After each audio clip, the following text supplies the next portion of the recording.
As I said, my name is Bill Murin. I'm a retired healthcare executive.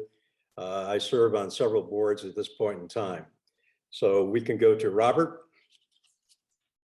Morning, everybody. My name is Robert Clamser. I'm actually an LMU alumni. I participated in the previous version of this competition 3 times, and this is my 4th time judging. I work in corporate restructuring, and I'm excited to learn more about what you have to say this morning.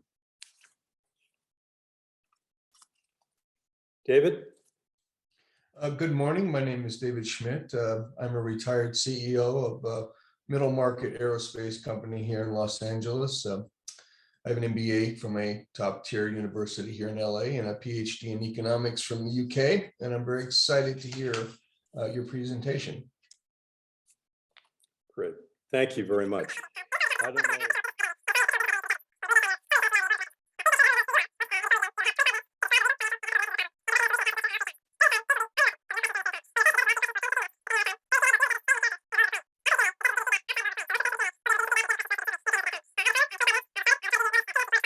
All right, you may begin. Thank you very much for this opportunity and good morning. When you Google the word privacy in an attempt to define it, you see a number of definitions because it is a popular word, a woke word.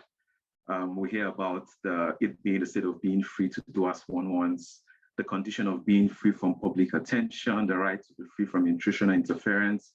In all these definitions, we would like to draw your notice to one word that recurs: free, free, free, freedom. And today we'll be talking to you about the work that you do at Palantir and how it could interface with this very important aspect of man's needs. In line with our mission today, we are called the Privacy Patrol. Our team is made up of Chisom Ojukwu, Oladunia Debiton, Jeffrey Middleberg, and I am Philip Bellis. Oh, hold on. Did you notice that I am not actually Philip Bellis? And Duni is definitely not Jeffrey. But what if we told you that tiny mix-ups like this one, even though I clearly faked mine, have been responsible for unimaginable loss for hundreds and thousands of people? In a bit, we're going to be talking to you about these challenges as we see it with the current data infrastructure at Palantir and how the impacts of these challenges are standing in the way of Palantir's noble mission, which is of creating the world's best user experience for working with data and empowering people to ask and answer complex questions. We'll talk to you about the challenges posed by human error and the lack of transparency, and how these build into the problem of algorithm insights depending on high quality data input. We'll talk about our solutions and emphasize how the ethical, legal, and financial impacts of these solutions affect us. We'll also lay out a plan which we believe is the best course of action to follow in actually solving this problem. At this point, I will now hand over to my colleague, the real Jeffrey Middleberg, to talk to us through. Thank you, Chisholm. If we were to define the problem in a single statement, we would ask, how can Palantir increase the quality of the insights that its software generates? By way of background, we want to recall that part of the mission statement for Palantir, which is that the ability of our most vital institutions to protect and provide for the public requires the right technology. If our solution works well, then we will increase the technology so that it is more right than it is today. We based our solution in UN Sustainable Development Goal number 16. UN Sustainable Development Goal 16, which is the Peace, Justice, and Strong Institutions goal, involves in part the promotion of peaceful and inclusive societies for sustainable development, the provision of access to justice for all, and building effective, accountable institutions. I'm going to offer an example. So part of the UN Sustainable Development Goal, one aspect of it, is that 25% of all births around the world are not legally recorded. When a birth is not legally recorded and that child grows into their teenage years or adult years, and they eventually, hopefully not, but if they do have an interaction with law enforcement, there's a higher risk of misidentification because there's no reference point in the official records. If that misidentification occurs and it's entered into a database which finds its way into Palantir software, the Palantir system may make an inaccurate association based on the initial misidentification. And once an inaccurate association is made, there may be 2, 3, 4, 100 associations that are made from there, which means the original inaccuracy with how a piece of information was put into a database has an exponential and compounding effect based on the fact merely that an initial birth was not recorded. I'm going to offer you an example. This is Kentrell Hickerson. Kentrell lives in New Orleans and is currently in the Louisiana Correctional System. He was convicted of gang activity in New Orleans. During the investigation of his gang activity, Palantir software was used to identify him as a potential suspect. However, the prosecutor did not turn over the fact that they used Palantir software to the defense during the trial. After the conviction, the defense appealed the conviction and said that the prosecutors were required to turn over the use of Palantir software during the discovery process of the criminal trial. While the appellate courts agreed with the prosecutors that this was not a piece of information that needed to be handed over to the defense, we do believe that this is a canary in the coal mine. And if Palantir does not get ahead of this issue, there may be an appeal later down the road where a conviction is overturned based on the use of the software, and we don't want to see that happen. I'm now going to hand it over to Dooney, who will just further discuss this challenge. Thank you, Jeff, for foreshadowing the challenges that Palantir faces.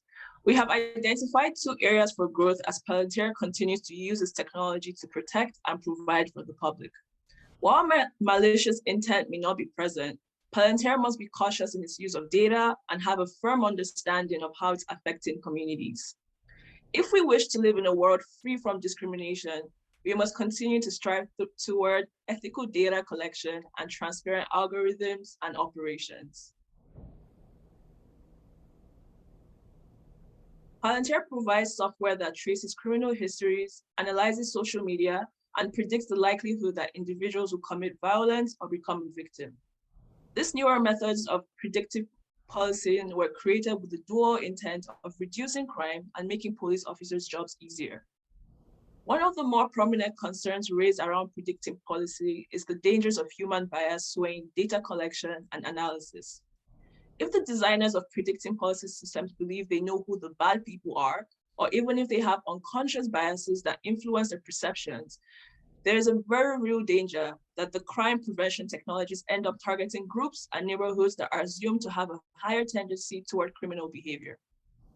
This was at the center of the Stop LAPD Spying Coalition report, where there were fears that Black, brown, and poor communities were being disproportionately targeted, not because they had a greater proportion of likely criminals, but because of the predictive systems that had been trained to believe this. And here, there are real dangers that predictive policy systems will end up targeting people who are assumed to have bad tendencies, whether they do or they do not. Therefore, the problem lies with the data that the algorithm feeds upon. If data fed into the machine learning computers uses indicators associated with race, the source of inherent bias in the resulting algorithm is not the computer. Rather, it comes from the data collection and input process. Here we have another case study where the Palantir was able to collaborate with the New Orleans Police Department on their predictive policy software in January 2013. The firm got free access to the city's criminal and non-criminal data to enable this crime forecasting, yet the New Orleans key city council members and even its residents were not aware of its intrusion. The public pictures Palantir as the unseen, all-seeing eye as a result of this. The public perception occurs due to a lack of transparency on the company's part. The sensitive nature of data means that Palantir has done business in the past in ways that have led to distrust and even loss of contracts. Even with the best of intentions, we find that the people for whom Palantir works so hard for end up with the shorter end of the stick. Palantir has been accused of secrecy, and New Orleans is not the only instance of the company conducting business with government agencies and avoiding public procurement process. Palantir's work with the NYPD only became public when documents about its rough relationship with the country's largest police department was leaked by a reporter. We have to do different. This includes public disclosure of the use of such systems and explanations of how the systems works, what data sets are being used, and what measures are put in place to prevent human rights from getting harmed. I'll be passing it on to Jeff, I'll be passing it on to Chisom, who will be speaking more about the solutions. Thank you. Thank you so much, Duni. We promised the solution at the beginning, and now that we have a better grasp of what the problems are, hopefully, let's talk about the solution. We know that from what we've talked about the analysis, that the computer is not the problem, rather inconsistencies in the data that is fed in and errors in interpretation of these processed data. So in addition to the existing analysis algorithms currently at Palantir, we think that Palantir needs to develop extra layers of algorithm that will serve to identify data inconsistencies at the critical points between data entry and analysis and display. And these will work together to notify users when they are found. This way we can help the police avoid the cases of misplaced identities and either putting innocent people in jail for crimes not committed or letting criminals go for the sake of not identifying. Additionally, we talked about other solutions. Now we have talked about the fact that the feeding algorithm is a challenge. Palantir is no stranger to bad press as a result of this. But the truth is that Palantir in most cases is a scapegoat for the accusations of lacking transparency. If the data that feeds in is compromised in integrity, there's no level of high-grade analysis that will miraculously uncompromise it. And so while Palantir continues to make this case in the public, we also understand why the public is unwilling to accept that as an excuse. And so to solve this, we believe that Palantir should install a credentialed gateway for feeding data into its framework. There might be concerns about the owners of these databases and how they would react to this gateway, but we believe that we can convince them on how this extra level of quality assurance at the point where data is fed into the algorithm serves in their best interest as well. In the spirit of transparency and to address the challenge of lack of transparency, we believe that Palantir needs to deploy what we call the ETE, effective, targeted, and empathetic communication. This would mean revising the media engagement programs that they have. So talking about the way that Palantir currently engages with the media. We're talking about PR campaigns and storytelling, which will remind the public and communicate to them Palantir's desire of safeguarding communities to the people who need to hear it the most. That is the public. And lastly, and most importantly, the people. More than ever, the world is in dire need of the merits of top-grade data analytics in several fields. And when it comes to top-grade data analytics, no one knows it better than you, Palantir. And so we want to explore some of the ways that you can additionally explore using this data apart from the things that you're currently known for. I want to start from the familiar, what you have done already. Let's talk about the area of food. Through DOTS, a World Food Program platform that was built on Palantir's framework, Palantir has fed an additional 2 million people every year. For context, 2 million people is the population of 3 countries, Iceland, Malta, and Fiji put together. And thanks to the work Palantir has done with the World Food Program, these people extra have food every year. In the area of healthcare, Palantir has also partnered with the same WFP World Food Program and delivered tons over 148,000 cubic meters of life-saving health and humanitarian cargo to 173 countries in response to the pandemic.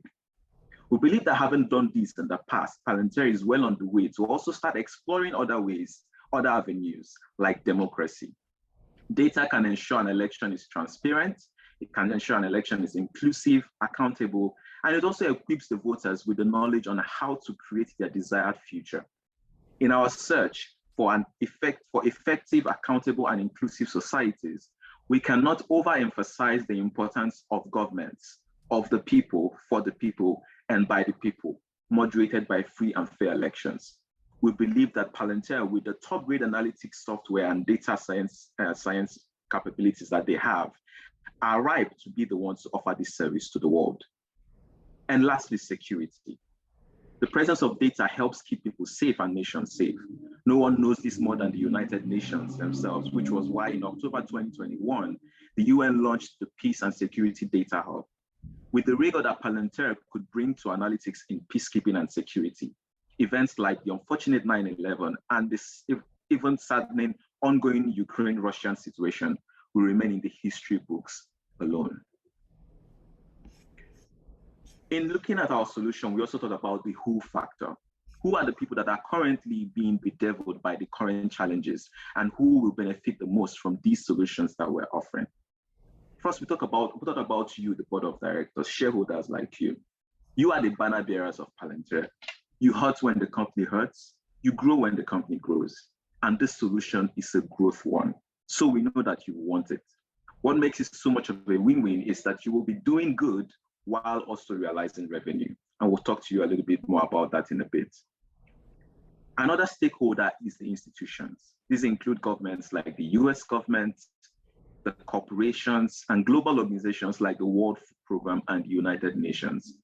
By implementing a solution like this, Palantir will be promoting a peaceful and inclusive society and bringing all these institutions along as partners while doing so. Lastly, and very importantly, again, the people. At the heart of Palantir's mission statement is the public, people. And this solution is targeted at solving the issues that endanger people's freedom, peace, and growth. I'll hand it over back to Jeffrey now to take us through some of the factors affecting these solutions. Our solution touches on the following ethical implications. In the media, there is this concept of predictive policing, which is a popular phrase that could mean a lot of things, but we are offering a solution that makes this future of policing embrace the community. And so we also want to increase access to justice for all while still helping police departments to make those insights. Second, we want to establish a responsibility of accountability, especially for people who handle sensitive data. Part of the credentialing process in the pipeline where data is inputted will include an expectation that handling this information will be done in a responsible way and with accountability. Last, we think it's important to reiterate the responsibility of contributing to the global drive for food and affordable healthcare for all, free and fair elections, and the achievement of a peaceful and just society. And that'll happen, it's more likely to happen if we put good data into our system and we put systems in place so that the insights are based on data with integrity. Next, I'm going to talk about the legal implications. There's a need to balance Palantir being hands-off with the data that is put into the system with an acknowledgement of the consequences that our insights offer. So what we're trying to do is we're trying to create a dynamic where we can be more sure that the data that comes in has integrity, but that data we don't own. Second, we want to offer an escape for people who inadvertently are caught up in a misidentification association within the software. And so we want to create a process for authenticating those claims and allowing those incorrect misidentifications to be addressed in a positive and constructive way. Lastly, for shareholders, we want to create better brand value, which will translate to satisfaction for existing clients. Existing clients will be more likely to extend their contracts if the value of the brand is increased by ensuring data integrity. Second, in terms of meeting the need for new clients and growing revenue, these solutions will improve the brand integrity for Palantir so that we are the go-to place for these insights for institutions across the country and across the globe. If we do these things right, we think that revenue can actually increase 2% in the next year. So let's talk about the nitty-gritty. We think that the total process will take 2 years. We will require the hiring of 30 employees who would be predominantly coders. It will cost $9 million each year. And we believe that the 2% increase in revenue will lead to $29,625,000 in annual revenue for the company. To take things back to the beginning, as we talk about our UN Sustainable Development Goal, we believe that sustainability means meeting our own needs without compromising the ability of future generations to meet their own needs. We wish to end with these reminders of some of the principles to which Palantir holds itself accountable so that we have the right technology for our institutional partners. That means that there will be notifications about the ways in which associations are similar and different, and we will work on a public relations campaign to ensure more transparency about the insights that Palantir offers. We would be happy to address any questions you have. I can certainly dive in with the first. You just mentioned the 2% increase in revenue. Can you go into a little bit more detail, because I'm not seeing where you see that lift coming from with your solution. So explain where we get that 2% revenue lift. Sure. Can we go back to the slide with the implementation? Thank you. So we believe that the average customer contract is worth $5 million, and that the value of this particular software enhancement is worth about $500,000 of the $5 million. We also believe that of the new customers in a year, which is about 237 customers, 25% of them will value and will want to opt in to this software enhancement.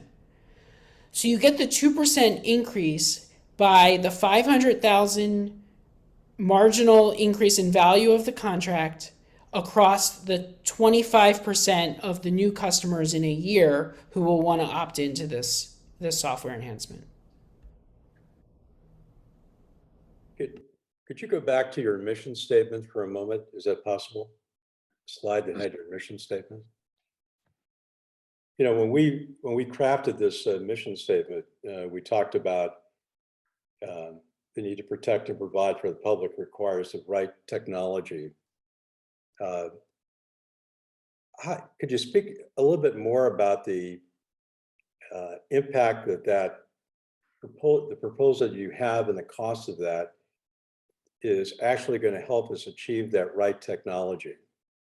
Yeah, sure. So the idea in serving our customers, particularly our law enforcement customers and partners, is that they're going to be able to take the information from the algorithm, and they're going to be able to come up with tactics on the ground that they can respond to from the insights that our software provides.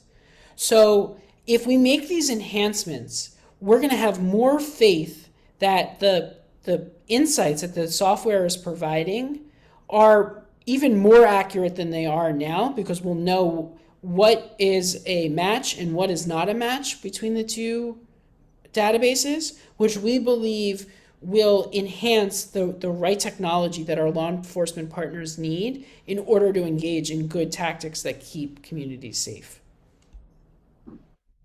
And, you know, if we don't accept this recommendation, what is the harm as you see it? Who will be harmed?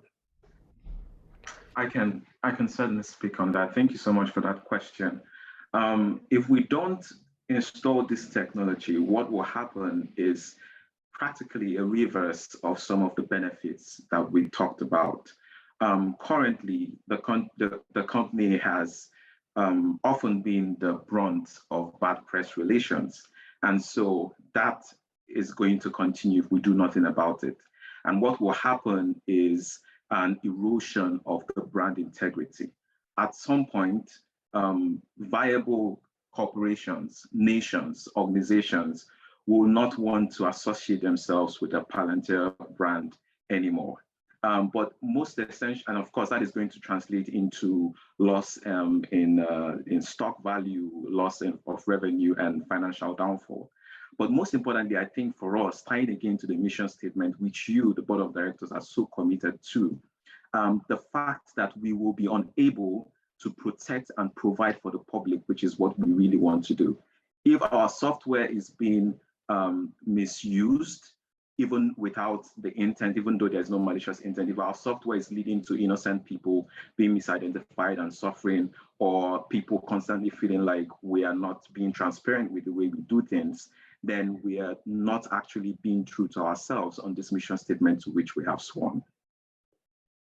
Thank you. Other questions, judges? I do have one question, Bill.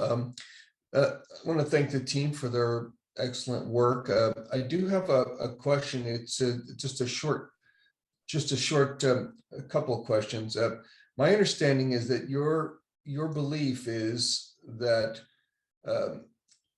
that the largest issue that the company has right now is not providing a public service that is free from liability. In other words, we're not providing a good product to our customers that is serving their ultimate needs, which is the protection of society, and the company is exposed risk to liability. Is that correct? That's an understanding.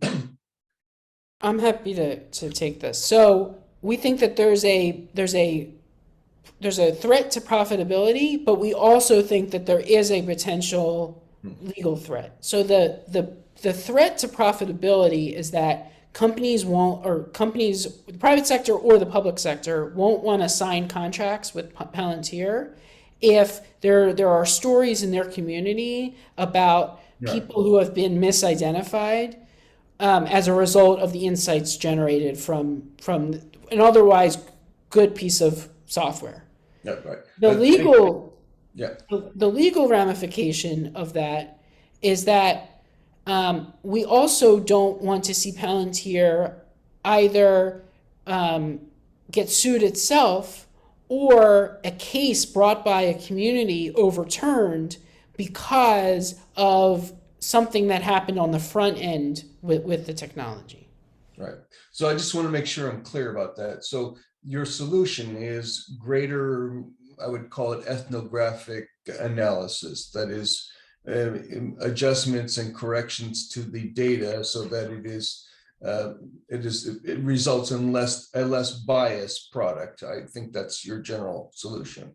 Yes. So the idea is that when a user goes into the Palantir software and the algorithm generates an insight that two people in two different databases may be connected, it will tell you all of the ways that there's matches and what those matches are, but also the ways in which there are differences. And it will create in essence, a speed bump for somebody trying to create the association so that they have to think twice about whether the association is actually true based on the data points that are different and similar. Thank you. I think I understand perfectly, at least what your solution is. Just my final question is, have you had an opportunity to read the company's last year's 10K statements? Yes. Do you have, what is your general, what's the strongest impression of our company in your eyes? What is the top one or two takeaways from your reading of that document? If my colleagues don't want to jump in, I would say that the two takeaways are that the software itself has a really important value to government partners, because what the technology allows is it allows you to go beyond the insights of any one person in government who's looking at various informations and to suggest things that members of law enforcement may not be able to see themselves. The second takeaway is that there's also a lot of opportunity for good. That in terms of, for example, the work with the World Food Program at the UN, there's an opportunity to take insights and to distribute food, for example, in a more efficient way to get the food out to more people than we might otherwise do under systems that currently exist. Last question. I would have thought the number one takeaway you might have gleaned from reading it is the fact that this is a distressed company. We've lost money for 5 years in a row. We are losing money on a daily basis. So the company is not profitable in any context. So if you are saying we're going to have a 2% increase in sales for $18 million, that's a pretty thin return. Any thoughts on how long that 2% could be sustained, or could it be improved?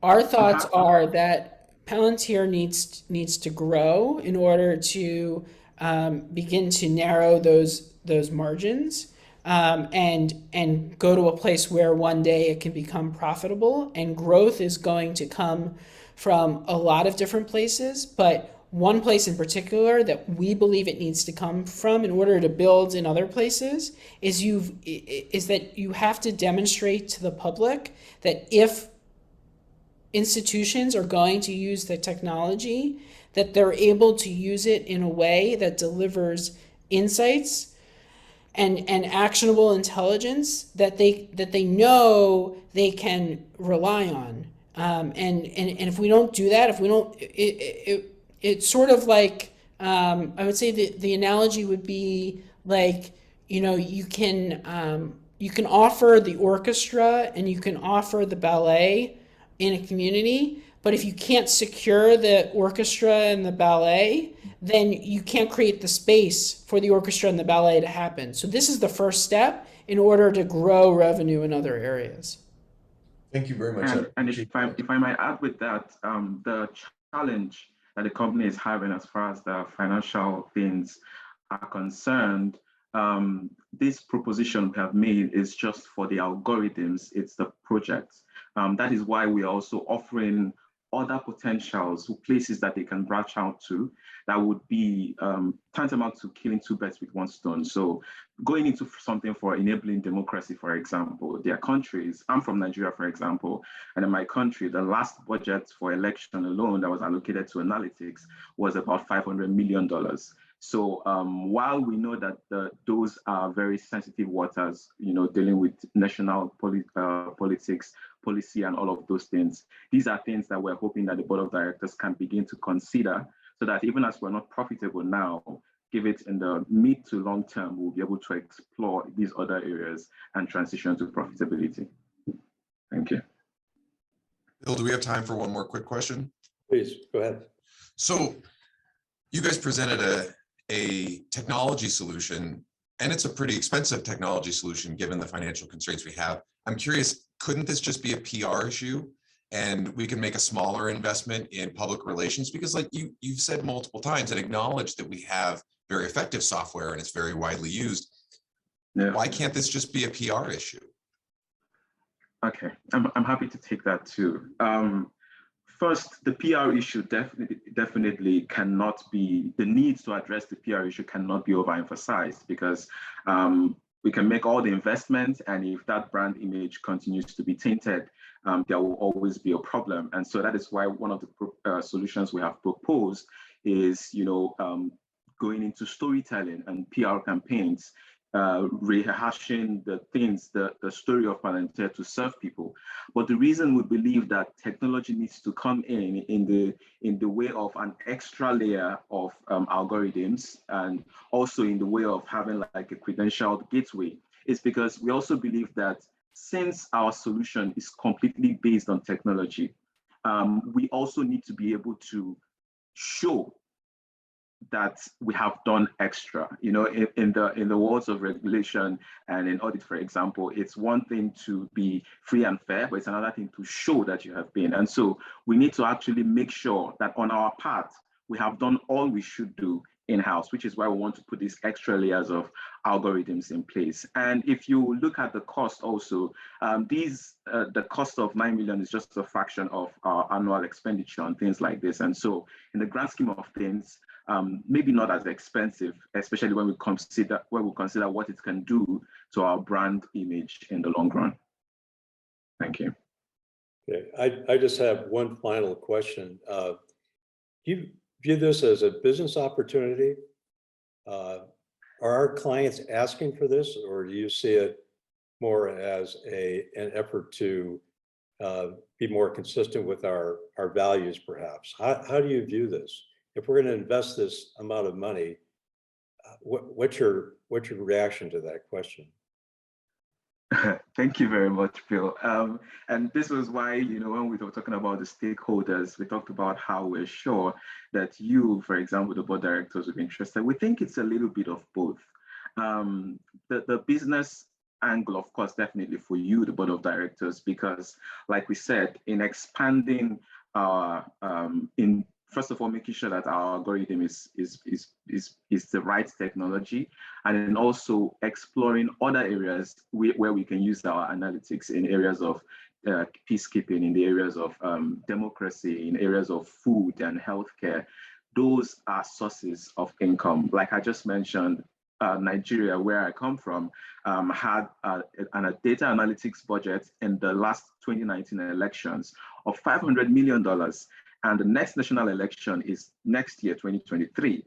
And with the proliferation of technology, a lot of young people are looking for ways to make sure that data and data analytics can be used to make the election free and fair, people in Nigeria and outside Nigeria.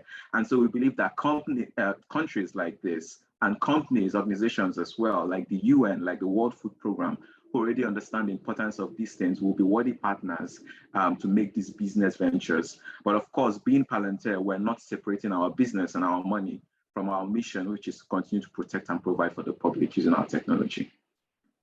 Thank you very much. Thank you to all of you.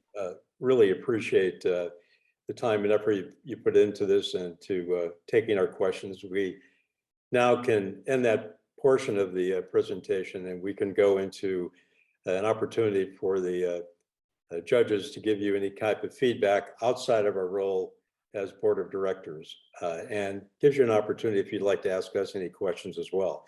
So we have a few minutes, so I'll open it up to either Robert or David. Do you have any comments that you could offer, suggestions or observations to help the students? Sure. First of all, as someone who's been on both sides of this, you guys, I know what goes into it, and really, I want to applaud you for the work you did. I thought visually your presentation, your actual presentation, the slides looked good. They looked sharp. I appreciated the fact that you told a story with your words and you weren't putting all the text on the slides. I know it seems really basic, but sometimes that's a really important way to get your message across. You all spoke well, you looked in the camera. I mean, those basics really matter, sometimes more than the content. I will say with the content, I felt like you did a good job of explaining at a 30,000 foot level what some of the issues were, but I was really hoping you would dive down and get a little bit more specific so that we could latch onto it as an audience, latch onto your solutions and latch onto your problems. I think you kept it very broad. And I think some of our questions were trying to pull that out of you. And I think when you it's one thing to say, hey, we have an algorithm. We think our algorithm could be improved to at least notify a user when there could be a problem with the algorithm. That that's concrete. I could understand that. I could latch onto that. But then when you start talking about some of the broader global sustainability issues, you lost me.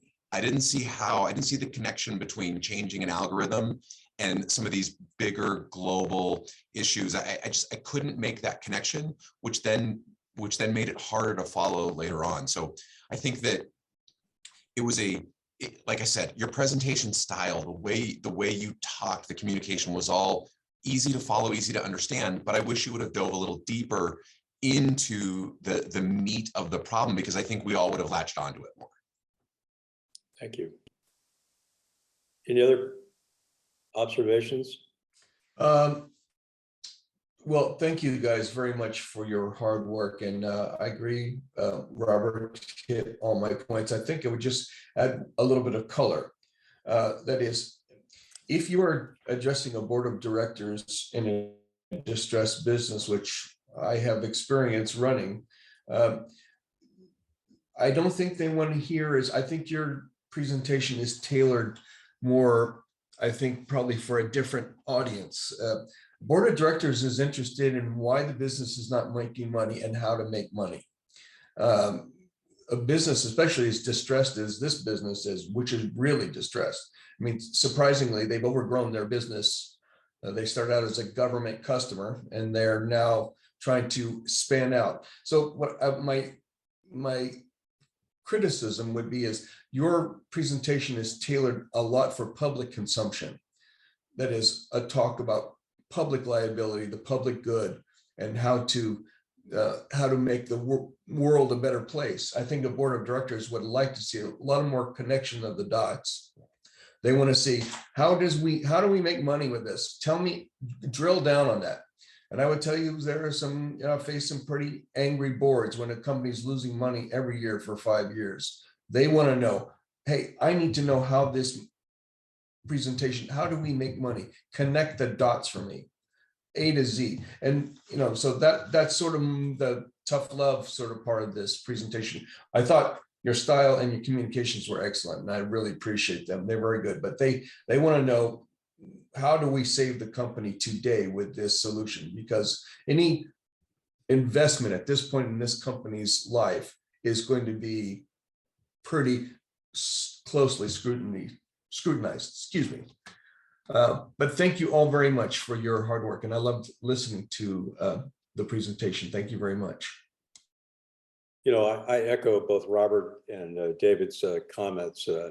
Having been in many times in board meetings, both as an executive then as a board member, it's challenging, but you communicated it well. Your presentation of the slides was very effective, easily understood, and your hard work showed. I just echo what the other judges have said and shared with you is consider your audience. If the audience is the board of directors and you have 25 minutes, which in many cases is about the time you might get on a board agenda, you don't have a lot of time. You have to get to the point pretty quickly and grab them by the throat and understand, as the judges were explaining, what their motivations might be, what their interests might be. And on today's board, you also have, obviously the fiduciary responsibility they have, but there's also the ethical responsibility that they're looking at. And you did touch on that a little bit in terms of the responsibility to the community and to others. But I thought you did an excellent job. And please take these as, just the opportunity to give you some feedback. So when you're in that position at some point in time, making the presentation to your boards, it might help you. So unless do you have any questions for us? Anything that we can answer for you?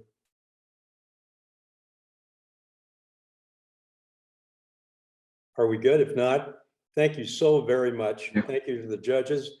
Thank you, team. You did an excellent job. And we wish you the very best in the competition.